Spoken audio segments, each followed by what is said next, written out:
Carlito. Oh, Manny, surprise. We are back with Jim Caruk in part 2 because we were having too much fun and way too many stories, and we still need to hear more stories.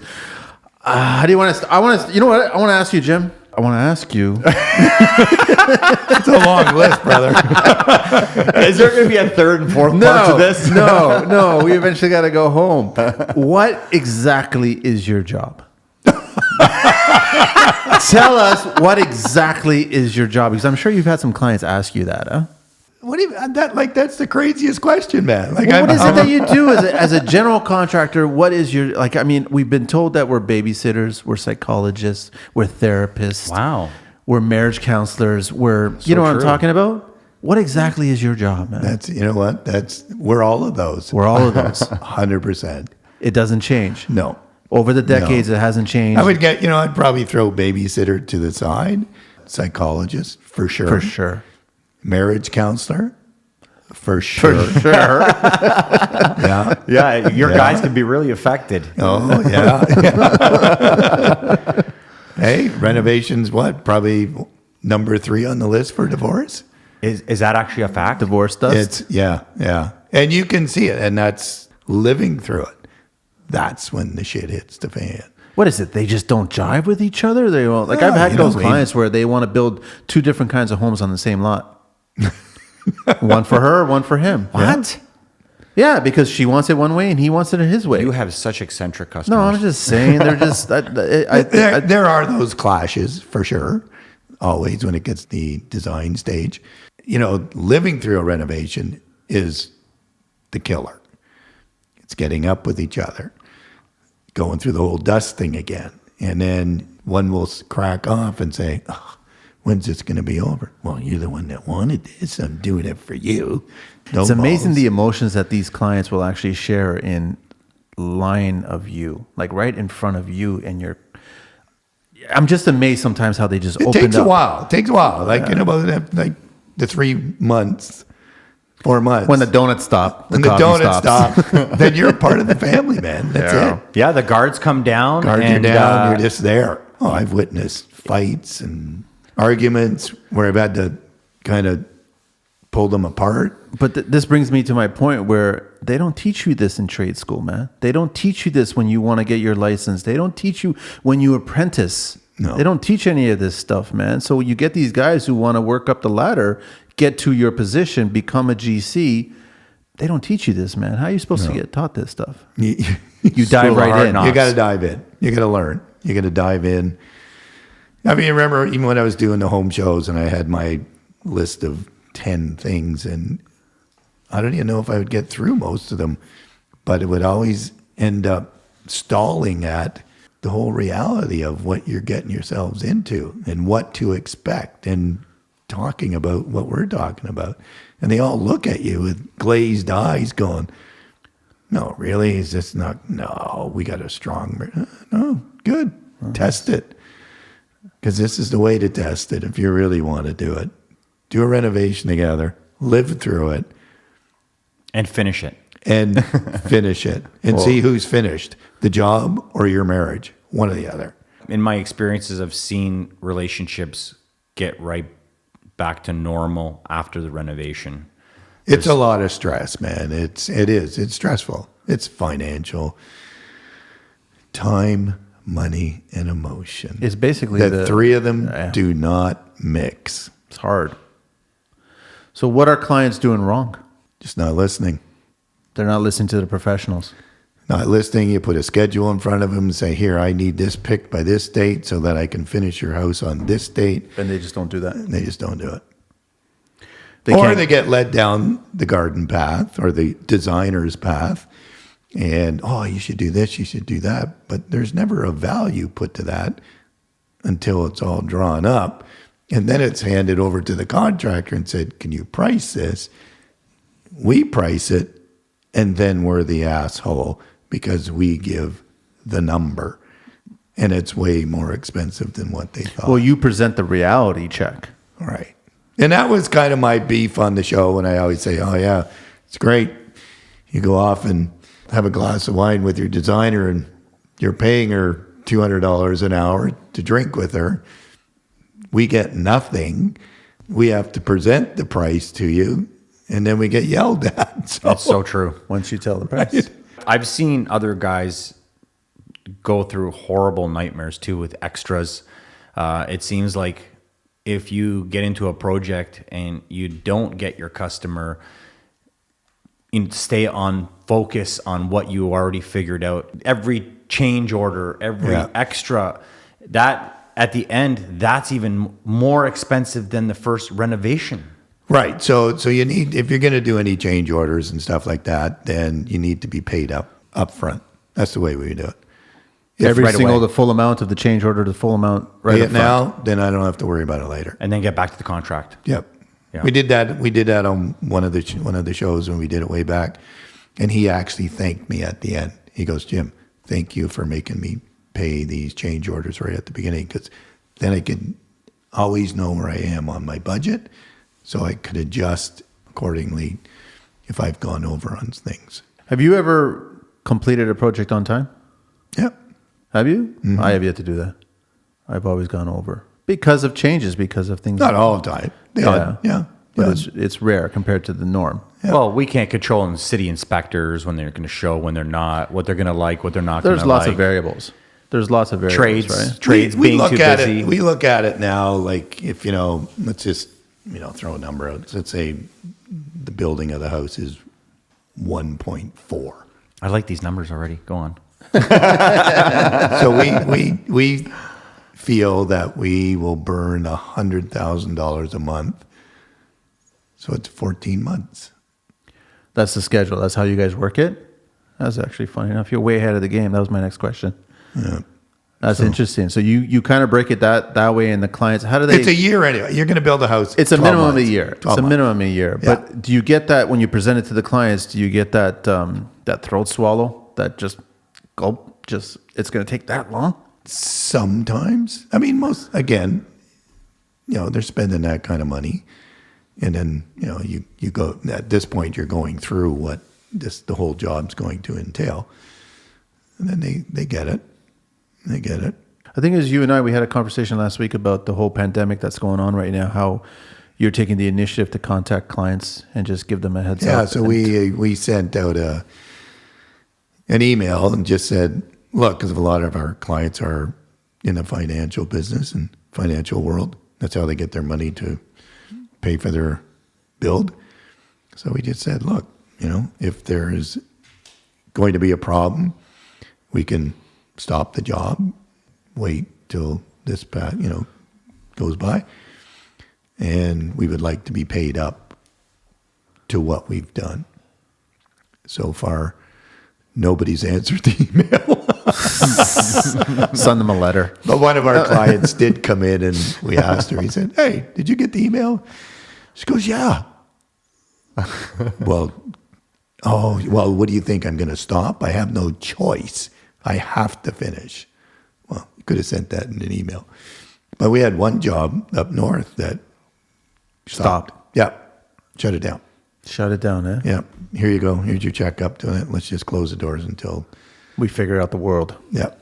That's a smart way to do things. Yeah.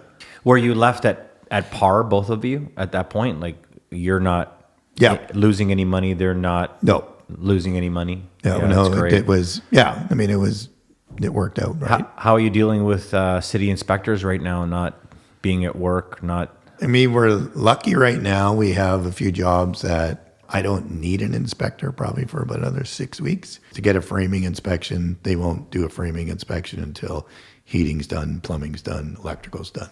I'm at that stage, so I'm good for probably 6 weeks. A sweet spot. Yeah. I want to go back in time a little bit, Jim, and just how was that? We got a huge budget on this show with sound effects. How was that moment when you decided to actually go on your own and start taking on those jobs? It was just you and Neil at the time.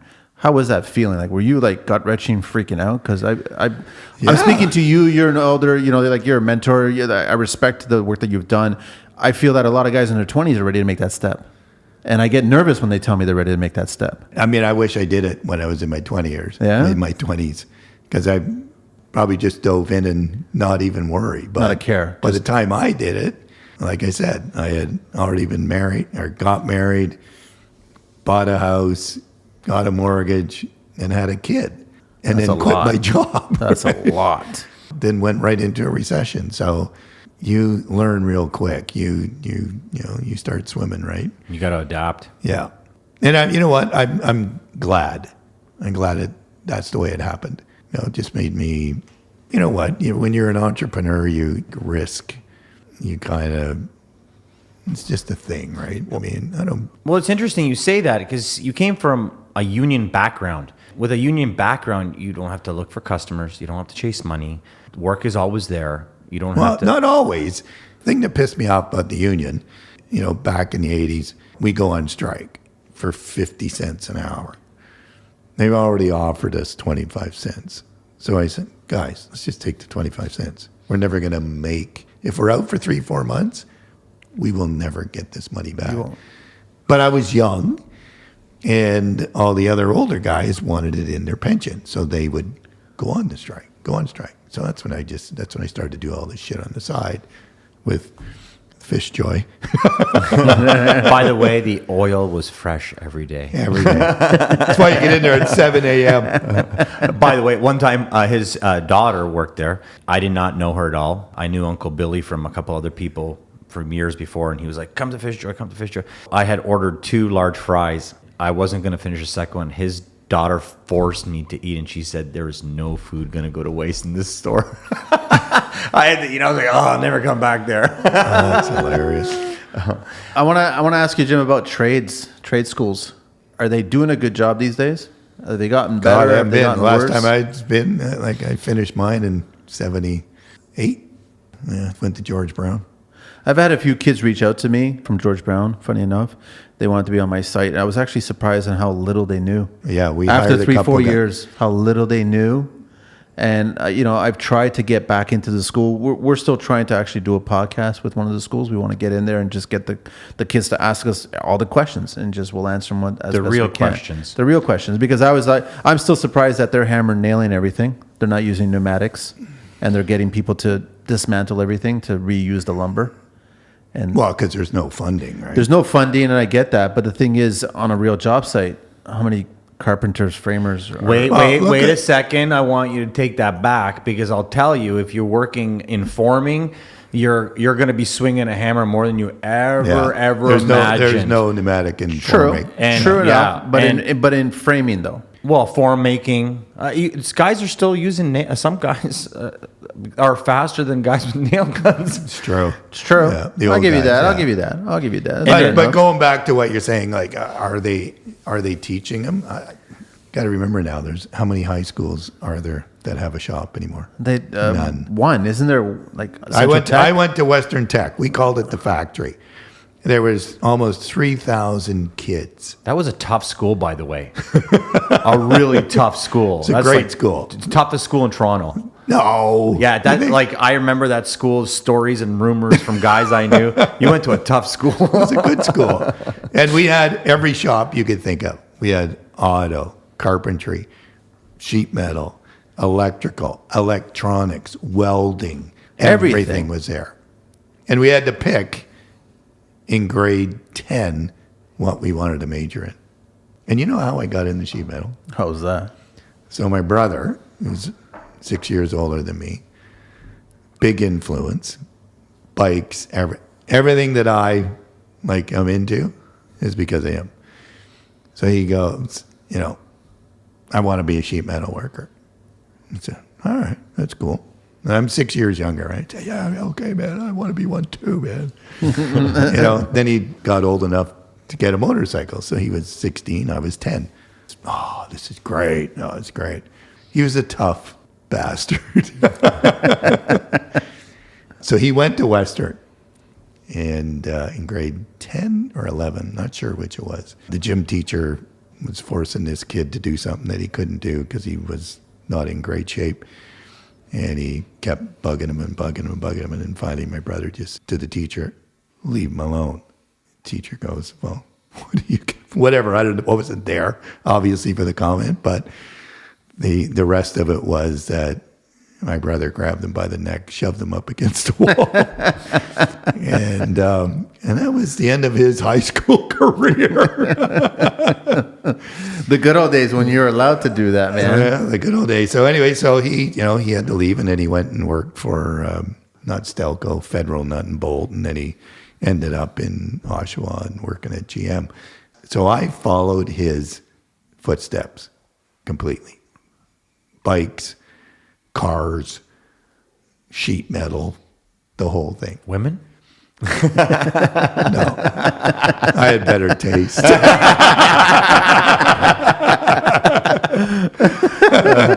So what did Jim want to be before that? Before you took that sheet metal course, what I don't know. I think because you got to remember, I was 10. Okay, here's the story. Okay, I was 12. Yeah, I was 12. My buddy was 10, and they have a huge property on. I don't know if you know Ellis Avenue, down by Grenadier Pond. If you remember, there was a gray house set way in the back, just before you get to the Queensway, and it was on the east side. It was a big property. My buddy and I, Daryl, Harp, we call him and I were building a fort, just working away Saturday, doing shit that 10 and 11-year-olds do, just build shit. We leave it, off we go to school Monday. Monday afternoon, there's a knock on my buddy's parents' door. Mrs. P answers the door. She goes, yes. He goes, do you have a building permit?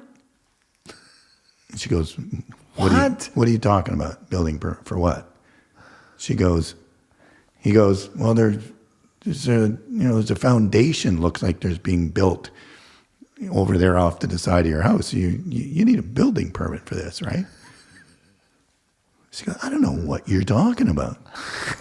So anyway, she goes outside and she starts laughing. She goes, oh my God, this? He goes, yes, this. You need a building permit for this thing. Look at it. Look how it's dug. You got the foundation ready to go. You got the blocks in. She goes, it's a 10 and an 11-year-old.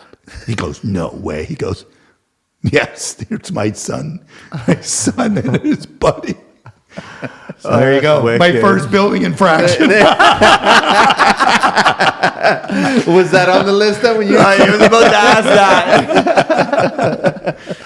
That's hilarious, man. Well, at least it was good enough that the guy thought this was legit, man. Yeah. See, we knew enough just to get ourselves in shit. That is so funny. That makes me ask you, like, if you weren't doing construction, what would you be doing? I don't know. There's nothing really. I mean, people ask me, like, if you came back in another life, what would you do? I'd say I'd probably do the same thing again. Started out, wanted to be an architect. And then I just, 7 years of university, I can't do it. No, I'm not into that. Just give me a hammer and let me start building shit. All I know is guys that cut metal are loaded. Like, there's a lot of money in sheet metal. Every single house has it, and there's lots of money in it. Yeah, there's a lot it's of a money good in trade, construction, man. There's It's a good a lot. trade. Even in flat roofing, just bending metal, you're making a fortune. Yeah. Is it fair to say, Jim, that if you're a contractor in this business, you lose money? I lost money on the show every day. Really? Yeah. I always said that. And then finally the producer goes, Jim, explain. Everybody thinks you have no money and you drive away in a Porsche, you drive away in a bike, you have a beautiful house, but you never make any money. I said, look, the way it works is when I say I didn't make any money, I'm not making the profit that I thought I was going to make. Yeah. I said, there are jobs where you actually lose money. The profit's gone, and now you're into your own pocket. I said, there are jobs like that. You would have been better off if you didn't do the job at all. 100%. But you don't know that lesson. You learn it. You Yeah. take it. But I guess there's been enough jobs that you got to know when to kind of leave, walk away. There's no sense in fighting. Well, that's what I said. Why am I going to go to work and lose money when I can stay home and make none? It's true. It's true. Right? It's true. It sounds like every time I speak to anyone that's doing really well, it's always because they do something commercial. Do you find that like the commercial industry, there's so much money to be made? Commercial, you know what? You know what's nice about commercial? I think it's less. It's less. You make less money. More square footage? No. More It's working you're area? done faster because you don't. There's no Stress levels less. right. There's no emotion in it because it's corporation money. So it's not like you have a homeowner. Oh, you know, I don't like that tile. This like that. It's get it done so I can open the doors and make money. It's spec'd. Here it It's is. spec'd. This Get is it, what we do want it. on the floor. This is what we want on the wall. Get it done. Here's All my they want to opening know day. is when will it be done? Yeah. But commercial can be more meticulous with design. Like Some. you can get a better look in a commercial a business than you can in a house a lot of times. Oh, for sure. Sometimes. Yeah. Yeah. I mean, we did 5 Adidas stores just last year. One in Vancouver, one in Montreal, and 3 here, I think. You know, we did a couple other. We did a nice little boutique store for LVMH, Bite Beauty, out on Queen. We got to do some pretty funky stuff in there. A lip lab, like it's where they make lipstick, organic lipstick. That was pretty cool. Organic lipstick.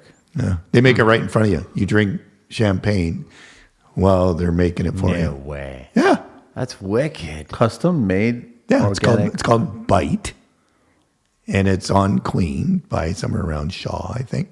Yeah, you should send your wife there and your girlfriend. They'll love My it. wife doesn't even care about makeup. It's fantastic. I wake up to the same person that I went to bed with. Oh, see, that's good. That's good. I know earlier you said, was it earlier or the other podcast? It was the other podcast. You were saying that you had a lot of the guys that had been around, like on your same crew for 17, almost 20 years? Oh yeah.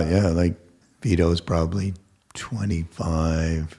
Any new guys? Any new young guys? Yeah, we got some. Yeah, we got some new carpenters. Yeah. Millennials?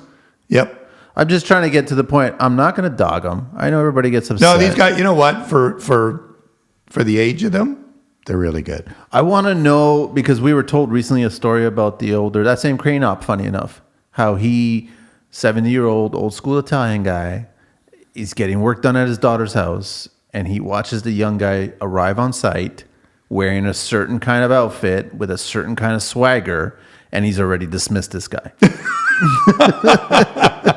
And you can see why, right? But I mean, today that's not the case, right? Like you're going to give a guy a shot if he shows up on site. Hopefully, he shows up a few minutes before the start time. Yeah. Do you guys have a problem on site with the young guys and with the tech, the smartphones, the social media? Oh, Yeah. I mean, I mean, they say it doesn't slow them down, but it does. It does. You got to pick your argument now, right? I mean, if they do good work and they're still dicking around on their phone, I mean, what are you going to do?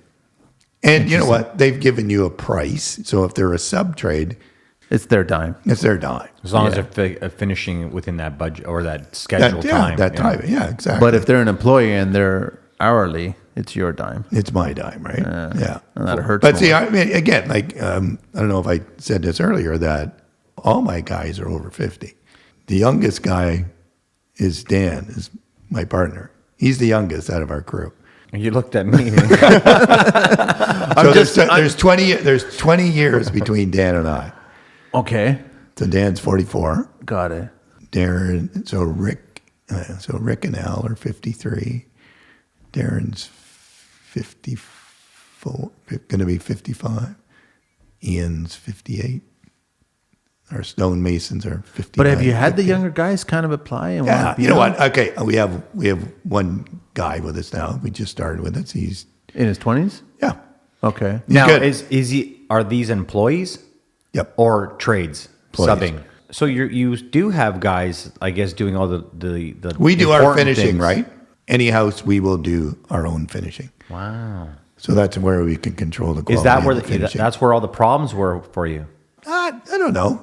Yeah, maybe in the past. Yeah, because we can't get what we want. So, I mean, we PL the shit out of everything. Like you can go into any house that we've done 10 years. There'll be not one joint that's opened up. Well, it's funny you say that because I do a lot of wainscoting, coffered ceilings, and I work with a lot of styrofoam.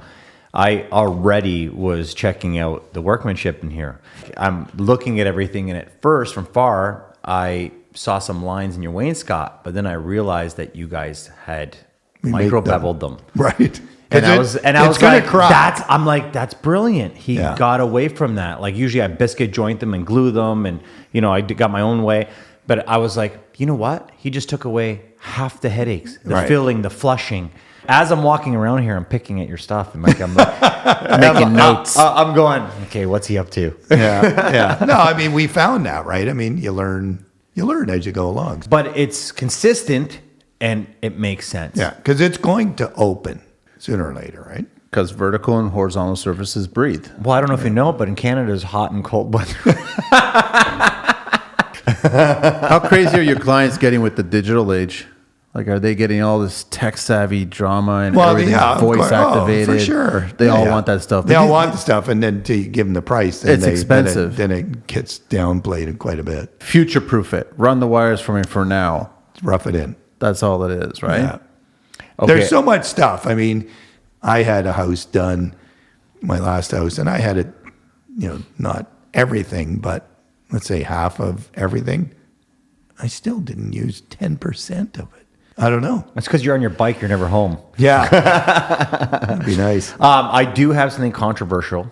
Uh-oh. It's always bothered me, and now I have you in front of me, and I want you to answer me. This is I'm on the hot seat. Hang on a sec. I'm just gonna have to. it's- I'm gonna have to it's- say dun dun dun. So, like, I see what you build. I've watched you on television. I've worked with you before or around you. I love everything about you. The one thing I don't understand, and I just wanted you to kind of explain it. I noticed that you stand up for pink insulation, and I hate it. Is there something I'm not knowing that I could learn? Like, I'd love you to set me straight on something like that I may not understand. Okay. Well, I think it's pretty simple. I mean, I've used it from the day I started. I think they have been around longer than any other insulation company. And that's pretty much it. I mean, I go where I'm I'm pretty loyal. Do you use spray foam and rigid and are there places for it? Like you separate those with the customer? Yeah, I try not to spray foam a lot because I'm still not convinced it's the way to go. Everybody, and I'm in agreement there, and I know that you love It's spray all foam. personal Exactly. preference, right, at the Everybody's end of the different, right? I know that spray foam is not a bulletproof system. Right. That's just my opinion, right? But So- you're right. Sorry. Yeah, I mean, you go back again, like I'll go back to the 70s when spray foam came in a can and we used to put it around the windows when we were doing the windows. 10 years later, you go back and it's a pile of dust. Well, that's because it was half pound, right? Or probably got. Well, I don't know what it was. It came out of a can. Yeah. Nobody was actually spraying it yet, Yeah. right? You can do a fantastic job, and I'll push Owens Corning, their code board. It's the way that's our standard, the way we will build a new house. We seal it from the outside. Every house that we have built, it's been amazing. We were just finishing one, and during the winter, we had a temp heater in the basement, 4,500 square foot house. We had it all sealed and done. I mean, all the exterior was done. We were doing the drywall. It was 70 degrees in there. We didn't have a furnace Just the one heater. in the basement. Is that because of what you're using on the exterior of your homes? That's how we're doing it. We tape everything. Like if people are listening to this and want to watch, it's on our website. You can watch how we actually do the house. But that's our standard now. I've been noticing online a lot of people are using certain insulations on the outside and the inside doesn't even matter anymore. You got to do that continuous seal, right? You lay the 2 inches of rigid on the floor before you pour the basement. Then you run it up the wall to the plate. That's where I'll use the spray foam, is in the joist. You can cut each piece and put it in a pain in the seal. ass. Right. But spray foam all the joist pockets. But then on the outside, Continuous with the board. yeah, your code board comes down. Now we go to the extreme. We gasket all the way around the perimeter of the outside wall, put this stuff on, gasket all around where the windows are cut out, and then it's all taped and everything else. Like it's fantastic. That's what we learned we did a building science podcast with a Ryerson Tech, and Right. he was talking about the system. Like it's Right. That's where the failure is when it's don't. kind of they call it the It's an net- A barrier, net zero, vapor right? barrier. So, yeah. So just to give you an example. So that's one example. But the house I built and sold last year. We did the whole thing. And that's what the video is all about, is us building that house. I had the house for 14 months with a pool, and my gas bill for 14 months went through 2 winters, $1,100. For the 14 months. 3,600 square feet plus 2,000 square feet in the basement. 5,600 square foot home. Do you present all this stuff to your clients? Do the clients care? Now they do. Now they see Yeah, it. I mean, the projects we have going now, they're all being done like this. So you're So presenting... that's our standard, right? So when anybody will ask, and we've got it written in our scope, we'll just say, here, well, you're, $50,000 higher than the other guy. Here's why. Here are the reasons. If you don't want it, I can take it out, and then I can build you your code house, but I'm going to build you overcode for not that much more. And look what you're going to save. A lot. A lot. For some of the younger guys listening, we all want to grow in this industry. Some guys stay stagnant and keep doing the same thing and never move forward. Some guys find a loophole and they make a connection and they Just run with it. They grow. Yeah. Other guys like yourself start in commercial and just end up just hitting it every single time. And what is the most important part about being someone young and dealing with customers, getting into this business, and how to work your way through that? Earlier we talked about, when you're first starting and you have to take the job because you don't have any choice or you will never make any money. I think that's just part of it. That's growing pains. You need to do that. Learn, take your lumps. But once you get to that position where you can look across the table at the client and say, then you know what? I'm not the guy for your job. I'm sorry. And you get up and you leave. Why get into something? You have to learn to say no. You got to have, I'm not saying you got to have balls. You got to have the confidence to know that. I've said to clients before, look, I need this amount of money to give you the job that you want. I can't do it for any cheaper. And if I'm not the guy, then it was great meeting you. I'm out. It's true. That's it. You got to learn to say no. 75% of the time, they're checking to see how far you will go. How desperate you are. Not even desperate, just to see. And on another note, you can look at it. How do you think your client will look at you and they say to you, well, Jim, you're $50,000 higher than the other guy. Okay, you know what? I'll come down 50 grand. Did you just hose them? Yeah. Were you hosing them? Right? You need to know when to walk away and not be put in that position because you just lost the job. Even though you came down to that guy's price, they already know what you're all about. You're playing construction chicken. And unless you show why and how you're coming Well, that's down what I was with going to that. say. Yeah. Is that's what I've done. Is that when they ask for a discount, I just explain to them, here's a line item. This is what I can remove. Tell me what you want to lose. Exactly. So I'm not discounting things. I'm removing scope of work now. What are the things that you'll never remove? For example, I really love Durabond. When I get to my mud stage, I will not allow paper tape everywhere. I will not allow for just straight So what do you CVC. like? Fiber tape? I like fiber tape in the right places. I think that they all have their right place. Like just with like caulking, I use like 4 different types of caulking for exterior walls, interior walls, for crowns. Like I know where things flex and give, and I want to control that give. So let me ask you this. So when you're doing crown, you do wood crown? No, Do plaster? I'll plaster definitely is at the very top of the food chain. Styrofoam is my second go-to, and then third is my MDF. If someone asks for wood, I won't do it. Well, when I say wood, MDF, I mean, it's got, but it will still move a little bit too. MDF has its moments. It does, but I'm really definitely a plaster guy. The thing I go to mostly for affordability, and I'm a little bit like you. I come from a commercial background. I like condos. A lot of guys don't like working in condos. I like to be able to get that styrofoam right up into the corners, just with some mud, and it never moves. One of the biggest problems with Crown is using it in condos with sheet metal. And yeah, but the great thing about condos, it's concrete and steel studs. If I could build a place with steel and people could afford it, that's the way to go. We used to do that when Neil and I when we had that run in Leaside. We would, we'd have a renovation, gut the bungalow and putting the second story on. We would do the whole thing in steel studs in the existing. And then upstairs, we would frame it, with the 2x6s, and then we put 1 5/8" all the way around. Never had a screw pop. No, Never got the straightest walls because steel just doesn't move. You cut your callbacks down by 75%. Wow. Did you actually find that with sheet metal versus wood? And then the building inspector, I still remember him, he came in and looked at it. He goes, wow, like steel studs. Really? I go, yeah, like, are we not allowed to use them? He goes, no, you can. He came back a few days later. He says, do you mind if I bring through a couple builders? I really like what you guys are doing. He said, I think this is really cool. But what was the upcharge on that to do it?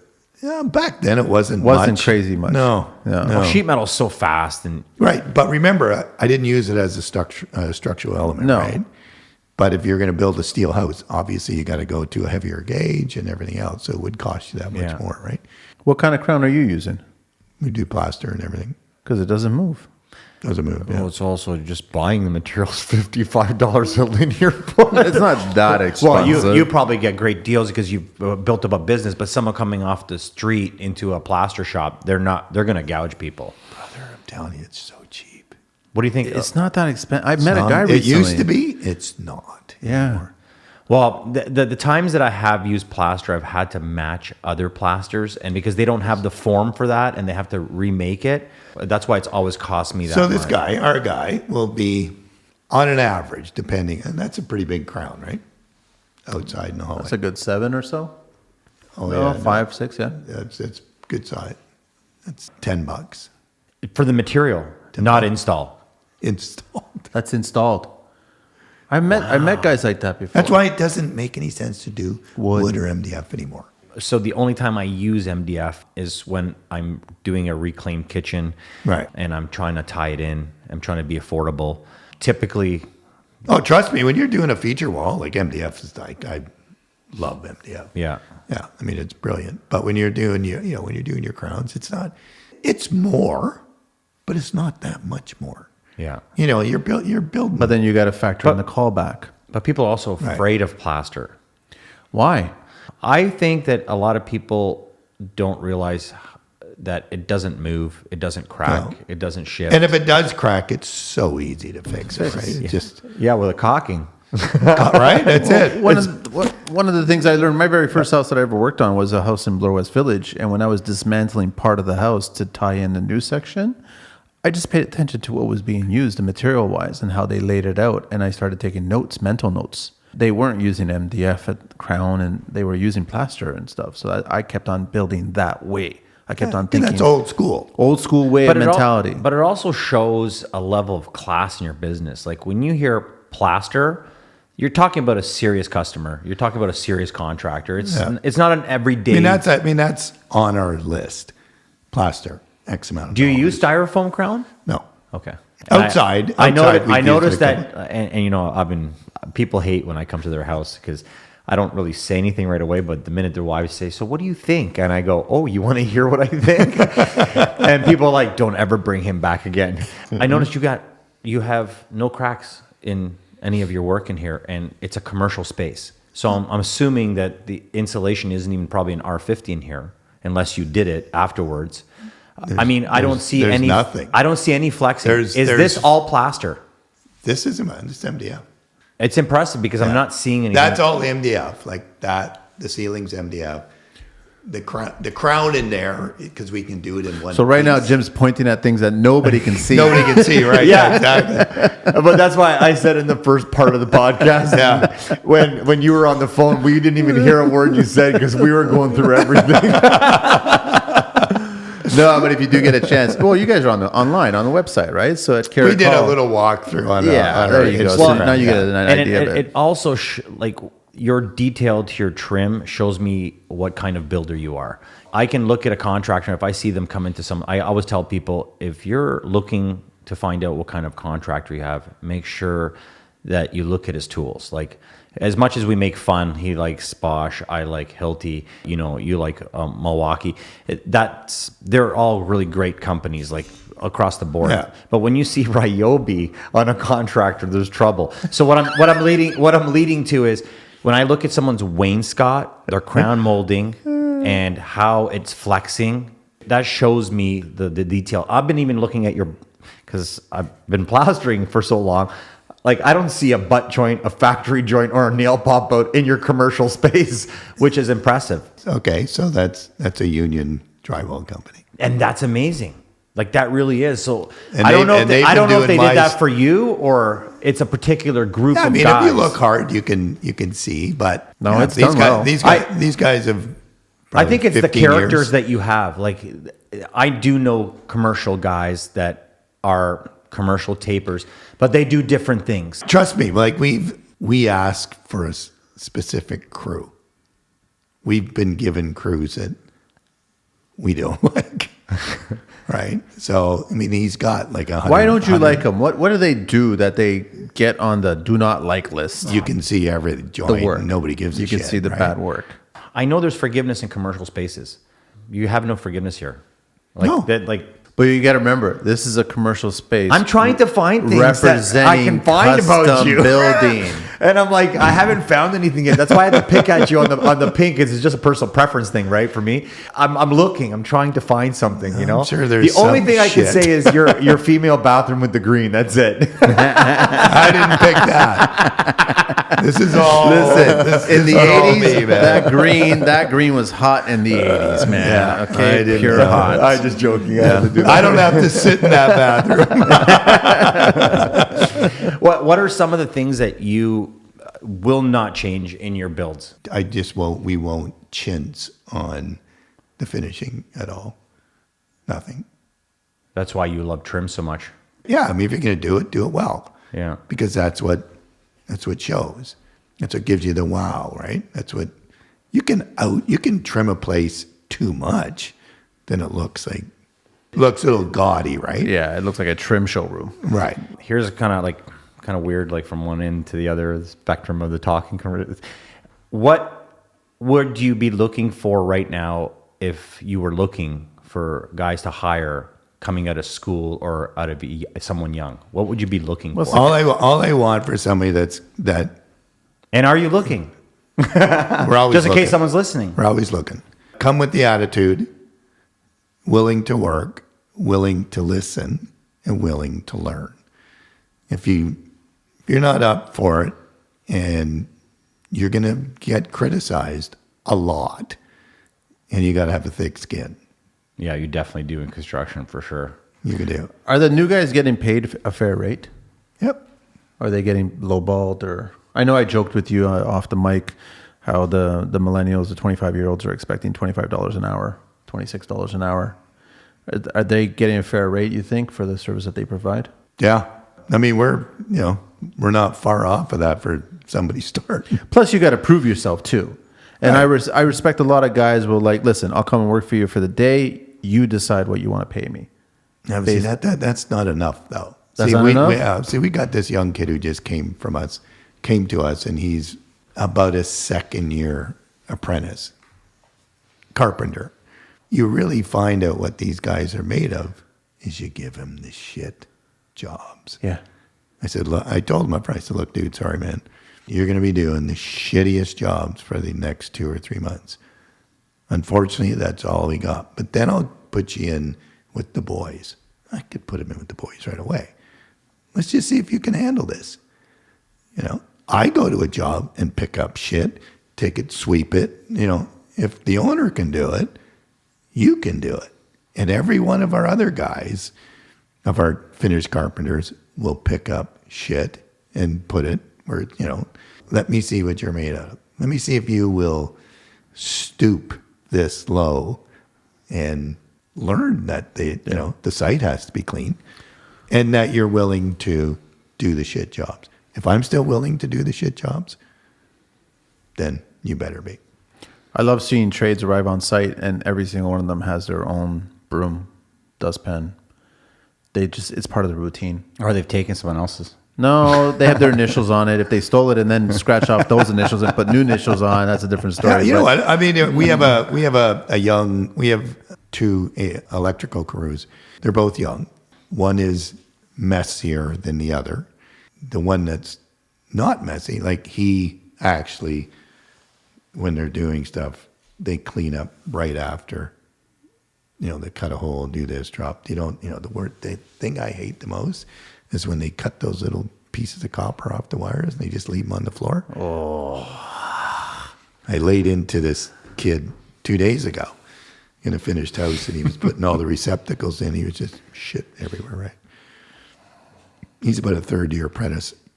And I just said, dude, this isn't going to happen again. Either you start cleaning up and learning how to do this now while you're still young enough and just become part of your everyday routine, or you just won't be coming back. how did he take that? You listen, he's young, right? Okay, yes, okay, sorry, sir, sorry. Still found one today. A true story. I worked for myself for my whole life. Even when I was working in TV, I subbed and worked for Mike. But anyways, before all that, I was at a job site. I was standing to the side, being my own boss. I'm always paying attention to all the things that you're paying attention to, all the little things, because that's what homeowners really. Doesn't matter if you're a good contractor or a bad contractor. If you're a clean contractor, you will always have work. I was standing at someone else's job site, waiting for my partner to finish a conversation he was having with someone else. I saw a piece of Kleenex on the ground. I watched 1, 2, 3, walks by. 4, 5, 6, 7, 9 guys walk by. And it drove me bananas. I walked over, grabbed that piece of garbage, threw it in the garbage, went back to the wall where I was holding it up because I was like leaning on it. So I was holding that wall up. The guy that was running that job site said, I want you to close your business and come work for me. He says, I've been watching everyone walk past that and you just walked over and grabbed it. That's exactly what I want. That gave me an opportunity to change my whole career, my whole life. Just from picking up one little piece of garbage in front of the right person at the right time. Yeah, no, I mean, That's all it takes You sometimes. don't know who's watching, Yeah. man. a clean job site tells everything about your Yeah. work. It can make or break you, man. I mean, we still have some of the older guys that it's a fight because it's beneath them to clean up their sawdust and everything else, and we gotta fuck. It's beneath them. Well, it is. It's It beneath is their beneath saw. them, exactly. You know, they're up to their knees in sawdust and they're still cutting away. And Christ, There's new tools nowadays that you could hook up this thing called a vacuum. yeah, no, they're just you sweep it up. That's it. That's all it is. You ever had to fire a client? Yep. How was that experience? I haven't done that yet. I want to know, is it exciting? It's not easy. What's that emotional breakdown on, Man, man? you're running, walking away from dough. It's got to be pretty heated up to To get to that point. Yeah.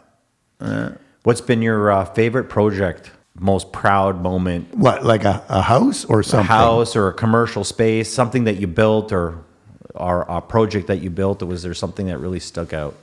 Yeah, there's one house. It was on the show. It was on their last or the 5th season, I think. It was a yellow. I remember them. It was a yellow Cape Cod. Yeah.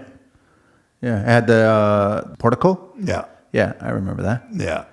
And that was my That was a nice one. first really big home that I did for myself. And I had the vision of always kind of this pale yellow, all the white trim, everything else. And I built it not far from here in an area where you never see these houses.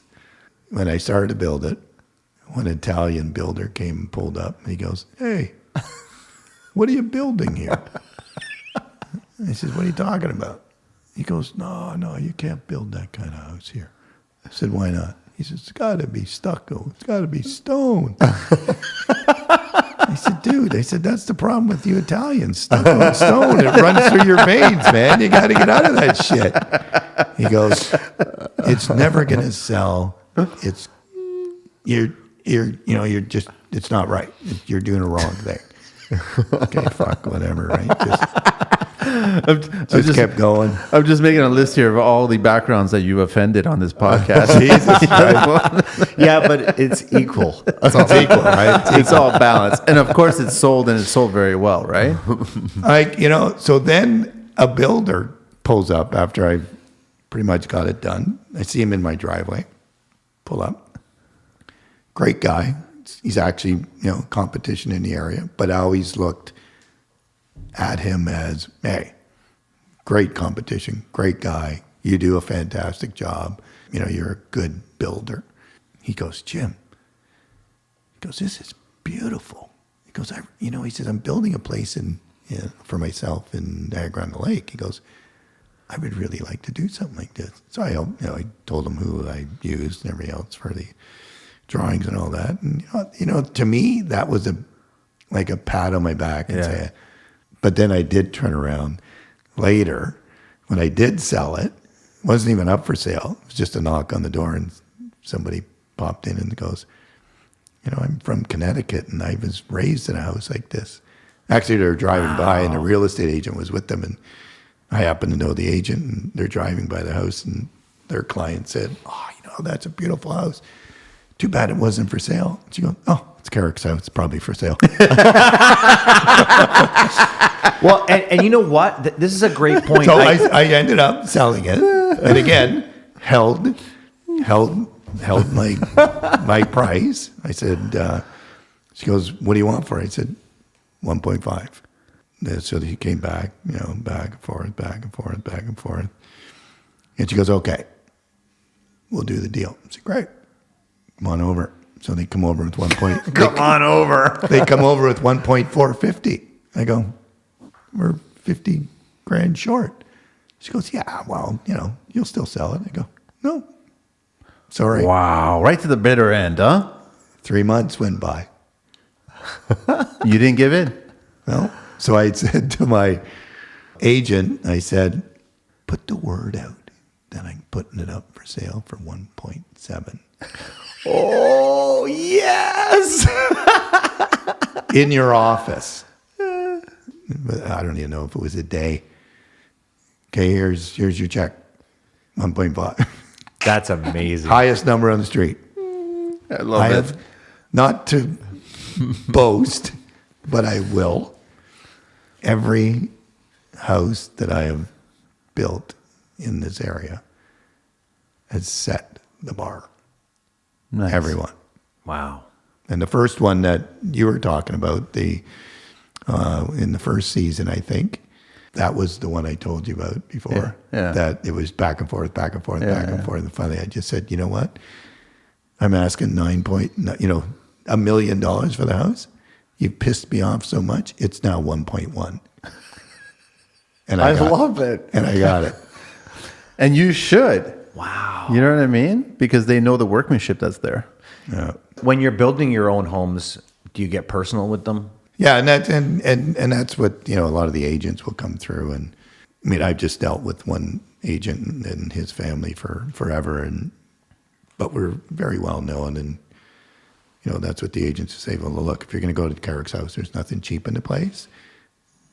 That's why the price will be what it is, but you'll see exactly why it is what it is. And the most recent one that I just sold, it wasn't even finished yet, and so I put it up exclusively because I knew there was one down the street up for sale. So I kind of piggybacked it off him because I knew if he had a little bit of not even competition, but if there was another one for sale on the street, that maybe his buyer will come and look. Mm-hmm. Now Oh, you're sneaky. I like it. I was 300,000. He's a businessman. I was $300,000. You said you weren't good in stocks, higher. but you are good in real estate. So I had, I put it up for 4 million. These people came back from looking at that other house, and I knew. Don't get me wrong, the other guy is a good builder, but just the trim, the workmanship, and everything else was. And then it was almost a net zero ready home, so I had that going for it, and I stole the buyer. Wow. Came in and you had what people were looking for. Right. He just came in and just went, okay, there's no comparison. I'll offer you 3.6. I didn't even sign it back, and he got pissed off. He said to my agent, well, Jim didn't even sign it back. He goes, no, he won't. He's asked the price. If you don't bring that, he won't sign anything back. People need to be put in their place so they know. Well, it's not even put in your plate. I knew what I had in the house, right? It's the value. You need to stick I to knew your you are right. value. Yeah, I knew that, the way we built it, it's net zero ready. Just the What the heating, neighborhood the had. heating system, just, the trim work that was done inside, the pool, the landscaping, everything, right? And he came back again 2 weeks later and pulled me aside, pulled me into the mudroom. He goes, young guy, he goes, Jim, what is it going to take for me to buy this house? I said, dude, it's always been the same, 3.9. It's all yours. Again, they did it. They came back. They offered me 3.850. So I just said, all right. Because in my head, I have to have a net, right? I need to net a number. Called my agent back and I said, you know what? I'll accept the deal, 3.850. But you can tell the other agent that all she's getting is 50 grand for her fee. I'm netting 3.8. Because if you think about it, the only way I'm going to net 3.8 is I got to get 3.9. Yeah. Right? Wow, that's brilliant. So he called her up, and she was an older agent, great lady. Paul called her up and said, okay, well, look, this is how Jim says the deal's going to go down. She goes, nope. Of course, he said. It's not going that way. She goes, I will get the 50 grand from them. It's going to go. So sure enough, it came back. It was 3.9 done. I guess she was smart. So now I live across the street from that house. And what are you doing now? Are you renovating this place? No, Or I'm have just you going to already? wait. I need a breather. I'll wait and see what the market does. And I mean, you've done all kinds of amazing things. What is there left for Jim to do? What's your next goal, man? Like, it's got to be something crazy. I don't know if it's anything crazy. I mean, I tried our thing with the school, and that didn't work. So we took a bit of a big shit kicking on that. What was that? That was the, what was that called, the program? Build it yourself, DIY. DIY, that's right, the DIY, and that didn't work out. Yeah. So we lost a couple million there. Wow. So that was a big setback. So It's a great idea. Just a great idea, and just shit timing. And I actually had a client, Caesar. He went to your class. oh yeah, He actually attended it, right? And then he was telling me about it. So he was doing that. It was being taught by a woman, the one that he was learning from. He was doing one of the courses there. This is years ago. yeah, down on Dufferin. Yeah. Yeah, and then we got into Lowe's. Then we had them all in 4 Lowe's stores. Yeah, so you know what? What would I really like to do? Honestly, our charity, Renos for Heroes, I would like to, because right now, I don't know if you know much about that. I do. I'd like to step it up where that we could actually work with the city and start building some shelters and stuff for the soldiers that are homeless.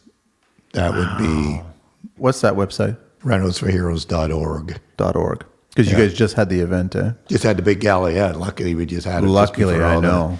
shit hit the fan. Would have been canceled. Yeah. Tell So, me a tell little us- bit about the charity, please. So what we do is we bridge the gap where the government doesn't. So any wounded soldier, the government will do so much, and then after that, you're kind of on your own. I don't know. The easiest way for me to explain it is if the soldier's lost both his legs, and he has a 2-story house, they'll do one handicap bathroom. Where do you do it? On the main floor or upstairs? What we do is we just build them another one. That's amazing. Or if it decks or a ramp or whatever they need. That's Whatever what they we need. do. I love it. So we just had our 10th anniversary. If anyone wants to donate to your charity, what is... Yeah, you go to the website, renosforheroes.org. It's got the donate thing, and you can see the whole thing there. And we got a couple videos. We've done probably about 30, 40 soldiers already. And it's a registered just got our charity status Charity last year. status. It's ironic, but first of all, I love soldiers. A lot of my friends are soldiers, and I appreciate what they've done and what they're still dealing with. Yeah. When I'm doing bathroom jobs for people, I'm always trying to build them handicap friendly. Right. Like I'm always trying to push my customers, and I always tell them, you have another option in real estate. Because there's people that need these. Even older people. And it's really not that big of a deal. Just it's make not. the door a little bigger. Make Curbless. it right. Yeah. So, counters a little higher. It's fantastic. I love hearing that. I did an amazing job for an amazing woman just outside of Guelph, Aberfoyle. And she called me up, got me from the show. And she goes, Jim, I just love your work so much. She goes, I'm handicapped. I'm in a wheelchair. I'd really like you to build me a bungalow. I said, sure. So anyways, went out there, met her and her husband, ended up doing this thing for her. And she became, we became friends. She is 40. Somebody threw her in a pool when she was 17. And so she's been in the wheelchair. She drives, even though she's classed as can she still use a quad, I think. She still has a little use out of one hand. But she's one of the first women, now there's a few of them, that gave birth to twins. Wow. And really? Yeah. Wow. Just like they're amazing, amazing people. And such a sweetheart she is. How did that come about? What She just motivated you or inspired you to be part of that or do something like that? Well, she asked, and it was just an honor that, she would ask me to do her house. And, again, that's where the show came in, and, hats off to that. But yeah, you know what? It's the first time I ever did a house for somebody who was handicapped. And now it's just snowballed from there. One of my drywall buddies actually called me 10 years ago and said to me that his son-in-law just got home from Afghanistan and was suffering from PTSD and everything else. And I said, what are they doing for him? He goes, not a lot. He said they sent him to Ottawa, gave him a medal, but he says he comes home and he doesn't even know how to deal with my daughter or his baby. And I said, well, there's got to be more wounded. We don't hear about the wounded. No, we only hear about the ones that have given it all, right? So we looked into it more, did some more research, and we found out at that point, there was probably about 50, 60 that had lost limbs, put it into motion, and away we go. I love it. Fantastic. No, Had to great go charity. through all the red tape with all the military. Okay, just a real quick little fun little thing. So when we were doing this, we had a conference call with Ottawa, with all the military, the bigwigs. So it was my brother and I. I think Jeffrey was maybe with us. And anyway, so we're on there, and conference call comes on. We're sitting in our office, and one person comes on. She goes, well, I'd like to introduce the table. And this is really like straight as an arrow shit, right? Military. So they're going, Colonel such and such, Captain, General this, blah, blah, blah, blah, right? Goes through this whole, 5 minutes going around the table, and everybody's, so then it comes to my brother, and he goes, yeah, Daryl Caruk, Renos for Heroes. So I go, fuck, I can't do this. I said, James T. Kirk of the USS Enterprise. It was dead silence like it was for an hour. Nobody said it, but it was only a minute. And then I heard, I go, come on, guys, serious? And then I heard a few little laughs. I said, come on, lighten up. This is all, we got to be able to work together here. Fuck. So I take it one of your favorite shows was Star Trek. Jesus. You're not out of this game yet. No. Christ, no. What am I going to do? Sit at home? No, man, you're not out of this game yet, man. You know what? I mean, as much as I would like, to do what we just talked about, maybe do some shelters and stuff and to help the soldiers off the street, because there's about 4,000 across Canada. I did not know that. Yeah, that are living out in the streets and homeless right now. So, I would really like to, after this is all over, want to get a hold of Doug Ford and John Tory and see what we can do, right? But you know what? I would really like to, maybe do something, and maybe this is something the three of us can do together is, have a weekend or have something where these young guys are, that want to get into this business, and, we just sit up there and let them pick our brains, kind of like what you guys are doing to me now. Yeah, exactly. And give them this knowledge or whatever you want to call it, advice, or just, hey, you know what? This is what you need to know going into this, right? Wisdom, I guess, right? It's so true. Everyone's experience is different, right? Are you game, Carlito? I think we're already working on that, but we don't want to surprise anyone. And it's funny you say that, because we sat down, and at the time that we started this podcast, I was so bitter at the industry and the tradesmen that I had to deal with. No one taught me this. I had to learn the hard way, and it was costing me. It was costing me mentally and physically. And you really need to talk, and learning mistakes, like me asking you questions, how to deal with customers, and what to change in a client. These are such important things that nobody gets to hear. Everyone's afraid to have these conversations in public. He's getting too serious. I want to ask a really serious, important question. Wait, Jim, now you're getting serious. No, this is a valuable question. There's only one left. Let him cross it off. By the way, I'm in, Jim. Okay. All right. We're in. We're in. Are you a pickup truck guy? Are you a van guy? I have it what on. pickup truck guy are you? Ford. No, you're not. What are you? I am for it. You are Ford? Yeah. But I was a GM man. And they pissed me off. I'm not a GM guy. I'm a sprinter, man. So yeah. Well, no, I can't do the van. I can't. When I first started, I bought an old 1-ton horrible green Bell van for $800, and that's how I started my business. That's wicked. I love it. Green? Yeah, it was that horrible Bell green. Maybe that's the reason why the bathroom's green here. No, it had nothing to do with me, man. No, that's great to hear. Yeah, no, you know what? Right now we're do the Ford thing. Ford's, you know what? They've been. I'm sure your guys are old school, so I'm sure most of your guys are pickup truck guys. Yeah, most of them are. Yeah, a lot of the young guys are van guys, man. They're all decking them out with everything inside there, all the kitchen cabinets and everything. There's mostly pickups that show up at our job site. Really? Yeah. I got my. So I bought the Ford where Mike actually got his first one. I don't know. Oakville, yeah. Yeah. Oakland Ford. Yeah. So I probably bought 10. Wow. Already from him. Again, like GM pissed me off, and I had, then I just couldn't deal with them anymore. What's funny is Roger's the same way from Techno Metal Post. Oh, yeah? He's got his fleet. They were all GM at one time. Then he got pissed off or something. He switched them over to Fords, and then... So here you are. You deal with GM for all your life. Your dad, your GM. Had 3 work trucks from GM, my own personal truck, all the other trucks before that. And I had the 2008 Avalanche, and I loved it.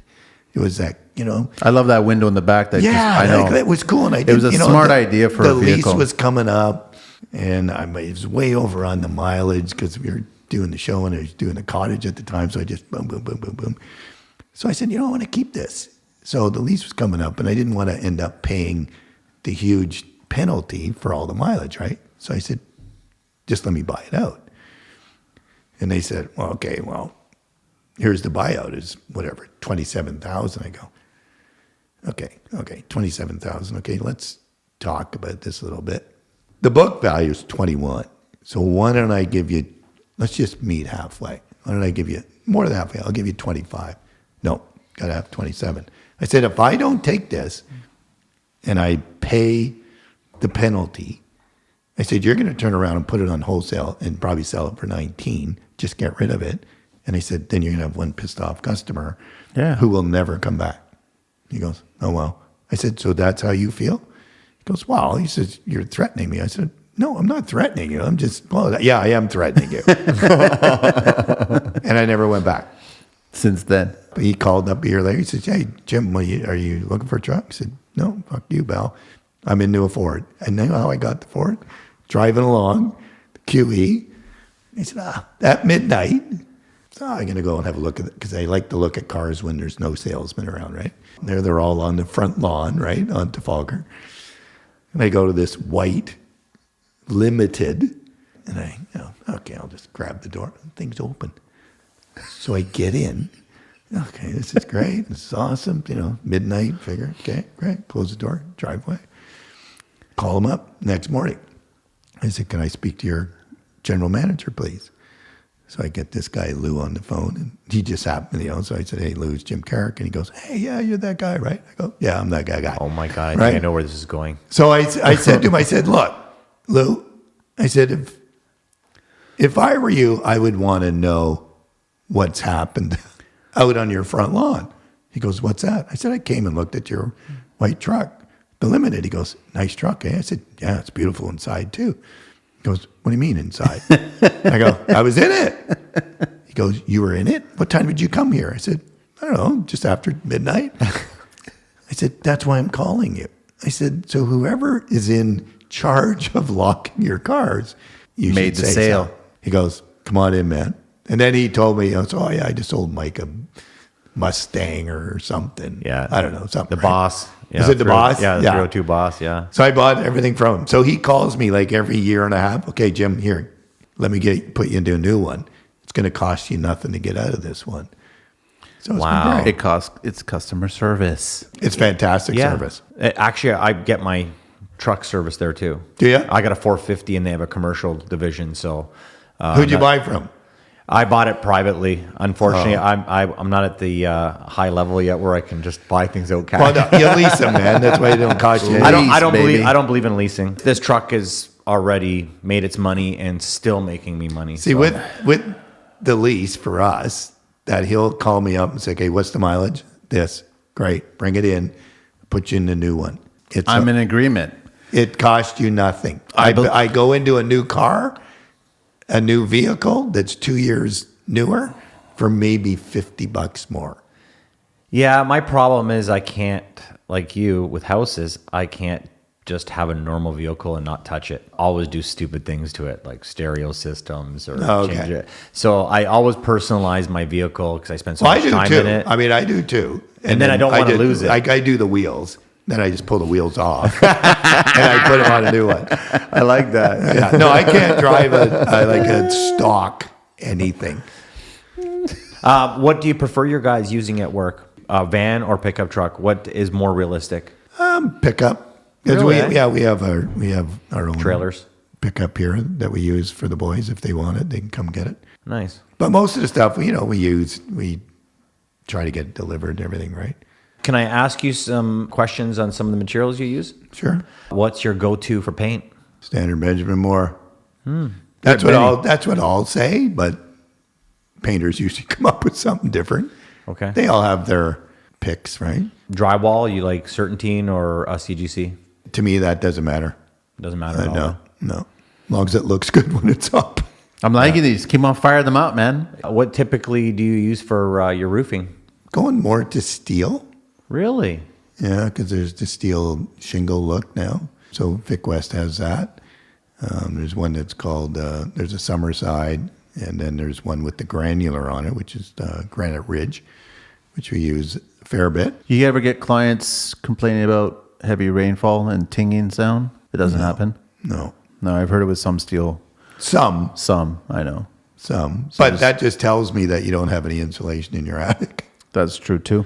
right? Who do you like to use for trim? Brenlo. You like Brenlo, eh? I haven't been to the new place yet. You haven't found a new place? I know where it is, but I haven't been in it yet. Oh, their new place. The new location. Yeah, it's pretty cool. Yeah, right off the 427 there, Yeah. before the 409. Yeah. Yeah, we've dealt with them for a long time. I was very excited that you like MDF. Obviously, do you use wood a lot? Do you use poplar or maple for your trim? Yeah, we use poplar for the trim for sure.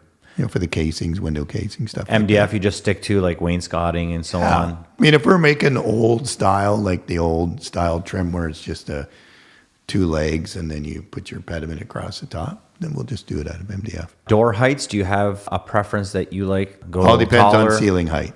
What do you usually go for ceiling heights? The new builds are usually 10 feet now. So 8-foot doors. Wow. 9 foot on the the second floor. yeah. Yeah. And then you don't And go, then I'll go to a 7. a 7 door. Yeah. Yeah, to me, I don't like the door.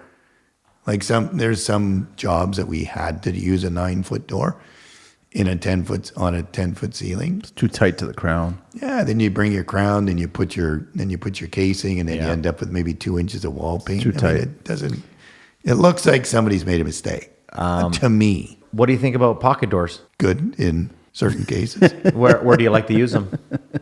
I'm just trying to figure out the kind of builder for people to listen to. And Yeah, you know what? I mean, it all boils down if you don't have the space. So powder rooms, en suites. What track are you guys using? Crowders? Yeah. Yeah, they're nice. Hardware wise, what are you guys going? You guys going Baldwin or are you guys going MTech? Again, we work with Barcrest. So what's that one that they carry? Ari? I don't know. And then we just used MTech actually on our last job. Are you using any trim tech stuff, or are you still sticking with the old steel corner beads and so on? Or has that kind of been a changeover in your custom homes? Again, that's up to the Drywallers, I guess. yeah, because they have to service it, they have to warrant it. So Yeah. Leave it to them. yeah, How often do you find yourself doing level 5s? more so now. Maybe not the whole house, but definitely where there's natural light. What are you doing for... See, like in a foyer, I'll try to push them to do this because I'll just put the drywall on, then I'll put a 1/4 inch of MDF on. Oh, 1/4 inch, nice Yeah, and thick. that's all MDF. Some And then guys only do 1/8, but you're going 1/4 Yeah. inch, nice and rigid. Yeah. Yeah, and then we do our stiles and rails like that. What are you doing for flooring these days? We use a place up not far from here, so it's all engineered. It makes sense. Engineered, like, I don't know who that wants to use solid wood from Brazil or something. There's no sense in using that stuff anymore. And I try to find out where it's from, and I try to keep to North America. For sure. I kind of caught earlier on that you were very proud of your HVAC system. I'm wondering, do you have radiant heat in most of your houses? Yeah, we And do, In what areas? Mostly the basement, and if people can afford it, they'll do other areas, but then we'll just use the new heat mats for the bathrooms wherever there's tile, right? Are you a Schluter guy? Yep. Stand-up showers. Are you doing curbless now, or do you find They're that getting you're more and more. We're starting to, yeah. What are you doing for bedroom like the very top floor? Are you doing any pot lights in the ceilings, or We do, yeah. Again, coffered. Sometimes they want these things, coffered ceilings. So we'll do pot lights around the perimeter and then a fan or something hanging. Well, you know what I want to know? I want to know all those questions, but back in the 80s. What were the bathrooms? How were you doing bathrooms back then? I guess they were all dry pack, rubber membrane. Great. It was old school, man, for sure. It was all like that, huh? Cement board Cement board. or green board?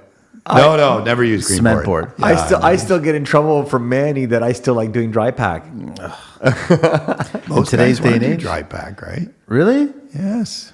It's easy to do a foam No, but- tray.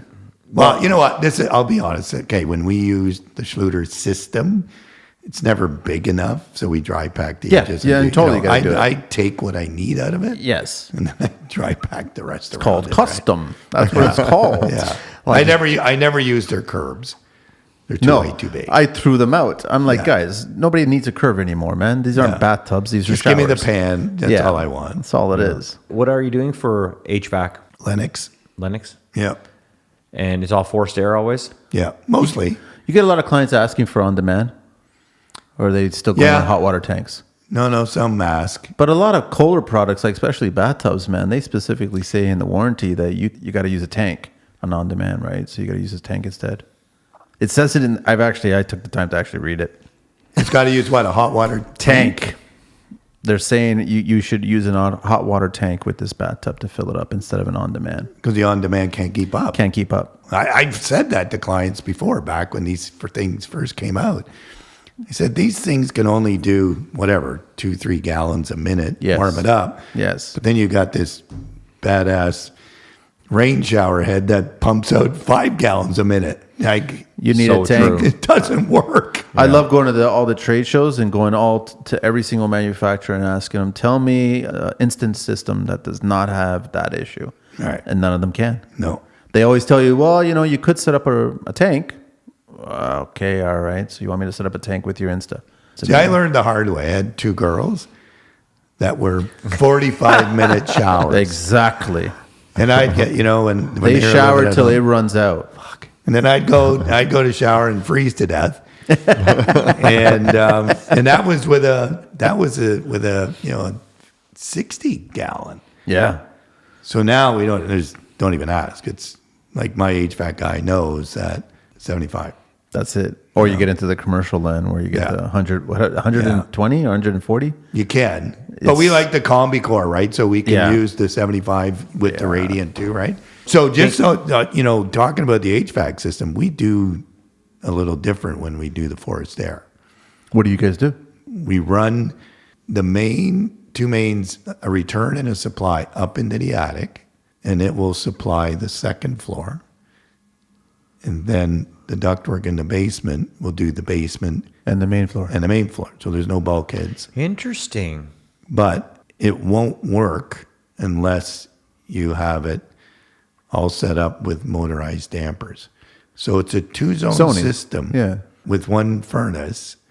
So how it works, easily explained, you have a thermostat up on your second floor, wherever it is, and you have one on the main. Summertime, second floor is always warmer. You can Push it. call it whatever temperature you want. It adjusts the dampers in the basement because the basement's always the coolest, and it forces the air up. So in that house I just sold, between the basement and the second floor, it was maybe 1.5 degrees difference. Wow. That's what I love about zones, man. What I like about But that, that adds is we're about- talking to a custom builder. That's the differences in a custom home. Like we talk about what makes a custom home. These are things that make a custom What are you talking home. about? There's hundreds and thousands of custom home builders in the greater. Sure there is. No, I'm talking about the finishes. But that's an upcharge, right? Of course. It's probably about a $10,000 upcharge on a regular house. People don't want to pay that until it's explained. Our HVAC system's always higher than everybody else. But the Now, return, why do you do that? Is it for saving space or more efficiency? more efficiency. And now, I should have said earlier, so on that house that I just sold, it originally was designed with 2 furnaces, one in the basement, one on the second floor. Doing the net zero ready, eliminated one furnace, took the main furnace down to an 80,000 BTU, and it did the whole house. 3,800 square feet, first and second, and then 2,000 square feet in the basement because they built underneath the garage. So the whole basement was all square footage walkout. I like that. I like that they built underneath the garage. I never I do understood. every house that I do for myself, always under there. I hate that they just backfill it in. I'm like, this is such a valuable space, man. It costs you an extra 10, 15 grand for the slab, right? Might as That's well. So do you put everything in there, all your mechanical? it. Well, underneath the That's right. No. because it's too hard to get out with all the concrete. Oh, I see. Yeah. Okay. So I either turn it into a, what do you call it, a theater room, or because you just insulate the thing, and that's what I always say to clients. It actually becomes an ideal. Put your theater. kids in there because the garage is above there. Nobody's going to Exactly. bother you, right? Wow, it's a brilliant idea. I think there's child You're giving out laws. trade secrets now. And you know what? And put carpet in it. You know what? I was going to leave. That'll I deaden the sound. didn't expect you to be a carpet guy. Are you? I'm not. Okay. But in certain in that rooms, area. like in that area, right? in that area. You also don't strike me, and you'll probably surprise me. Do you like skylights, and do you put them in? Are you on social media or what? No. I just did. I'm working too much. I just did my post today. Did you? Yeah, I like skylights, but I don't. When I do a skylight, not in that because it wasn't my house, but when I do a skylight, it looks like this. With Coffert. Yeah, Because we it makes doll up. sense. Yeah. It makes sense. 'Cause I hate the shaft, especially if it's really. I hate the shaft too. Oh, Right. sorry, wrong story. Then I hate getting shafted. I saw that one coming a mile away, man. Sorry, that's Pornhub. So I'm building a bed and breakfast in Prince Edward County. I am planning to do the whole closet ceiling with one skylight. Oh yeah, So that way, when you walk into your walk-in closet, it's bam, That's sky. awesome. I don't think people realize how much time you give people of your personal time and your family time. Like, you give so much time to general public, and they just don't realize how hard it is for you guys. Like, you talking about going to Ford shopping. I know that you can't walk into a Depot or a Lowe's. You'll never get out of there. You know, Not anymore, man. Yeah. Nobody knows. No. I'm too so old. I'm glad Manny got you in here, and I got you to myself finally. That's great. Well, it's a pleasure, man. It's a lot of fun. I really enjoyed doing the home shows. Meeting the people. They had to pull me off the stage. Like, I mean, I shit bricks when I first started, the first 5 minutes, because if you got to read the crowd, and if they're a shit crowd, then, but, you throw a little joke out, and, in the odd time I would use Mike. I would go out and I'd go, "How you doing, everybody? I'm Mike Holmes." Oh shit! Forgot my overalls. So then you see what they're all about. And I had a blast with them because I love questions. I would rather do questions Than a presentation. Than a presentation. Totally. Because that can lead you into so many different ways, so many different things. You got to get on digital. You got to get full-time on digital, because there's thousands of guys are going to reach out and ask you questions, man. They're going to constantly ask you questions. I get asked all the time. He's slowly getting asked because he's not on it all the time. But the kids want to know, man. The kids want to speak to somebody. I've had a few guys call, younger guys come up and just, "Jim, can I take you out for a coffee and just want to pick your brain?" No problem. If I can't do it. I mean, one guy just 6 months ago called me up and said, "Can I take you for a coffee?" I said, "You know what? Busy as shit. Come on in the office. I'll give you an hour." And he came in. That's amazing. It's great. I mean, I love whatever I can pass on. I'd like to pass on. I mean, I'd like to leave something, right? Christ, I'm an old. Oh, you're gonna leave lots. Fuck. Here we Yeah. go. I know that you've told me before that people have called you the grandfather of construction. Yeah. And I'd like to think It that should you're you should change it to the Godfather. the godfather of construction. Exactly. Nobody ever messed with Vito. Okay. There you go. Nobody ever messed with Jim. On that note, we want to thank you very much, Jim. Wait, does that mean we have to bring him back again? We're probably going to do Jesus. more shows, man. You might have to wheel me in next time. Well, thank you, Jim. Thank you very much for your time, man. This has been a pleasure speaking to you for these 2 shows and getting a lot of valuable information to everybody, man. Oh, my pleasure, man. No, We can this do has it been again. lots of fun. Lots of fun. I think that you should ask him his handle again. Oh, yeah. So we're talking about at Jim Caruk for Instagram and at Caruk Hall for Instagram. Yeah. www.carukhall.com. Yes. Perfect. And an email to get a hold of anybody if they're actually looking to buy or build a house. And Yeah, it's all on the all on the website. Yep. And Yeah. the charity one more time, because I think it's fantastic. Rentals what for you're Heroes, doing. guys. The charity Rentals for Heroes, and it is www.rentalsforheroes.org. Correct. That's perfect. And you guys are doing amazing things. And you know what? We should all get together. We should get the powers that be. Yeah. Get the political influence in there and start making some noise. Let's do a Amazing podcast guy. for Rentals for Heroes, man. That'd be awesome. Let's do that one and That'd just be really focus on awesome. talk a lot more about that and actually bring up a lot of the guys that you guys have helped out. But a lot of these guys don't want any recognition, right? They're so proud. It's hard enough for them to even come and ask for help. It's usually somebody else asking for them and they don't even know, right? Great point. Oh, I mean, they're just amazing. Like, I had this, at the gala just last month. I had one of the last recipients we had, and he lost both his legs and an arm, and he was in the reserves. He volunteered for this. Wow. And he was the inspiration, right? Just so inspiring, and it's amazing, man. It's amazing. Let's see what we can do. Yeah. I like that. We finally. What? It's always been we. Thank you very much, Jim. And you got to get us out of here. Got to? Got to. Thank you, Jim. Thank you again so much, man. Really appreciate the time, the conversation, the laughs. Maybe upset a few people. Who cares? I didn't mean to upset anybody. We meant to upset people. Now, it's been great. Thank you very much, Jim, and we'll see you soon for sure. Thank you. 416 TO baby. Jim Caruk.